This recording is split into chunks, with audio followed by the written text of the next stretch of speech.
бұл жерде 1,5 килограмм арпа. Қазір жақсылап жуып, тазалап, 1,5 сағатқа ыстық су құйып, бетін жауып қоямын. 1 килограмм болгар бұрышы, 9 килограмм қияр турап аламыз.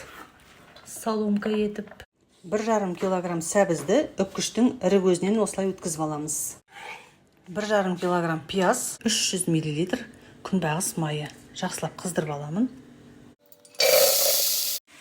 Шамамен 300 граммдай томат пастасын қосып қуырып аламыз.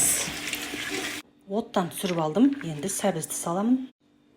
Қияр, арпа салынады және болгар бұрышы. 6 ас қасық тұз саламын.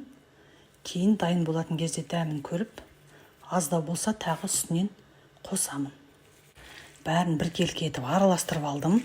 Жарты сағатқа бетін жауып қалдырамын. Банкаларды қайнатып дайындап қоямыз. Қаншама сөлі бөлінді. Қайнап бастап жатыр. Қазір астындағы отын баяулатып 30 минутқа қалдырамын. Рассольник дайын болуға жақын. Тағы да 3 ас қасық тұз салайын деп тұрмын. 3 қасық 70%-лық сірке қышқылын кәдімгідей үстіне сеуіп құямын. Енді ыстық қалпында банкаларға салудамын.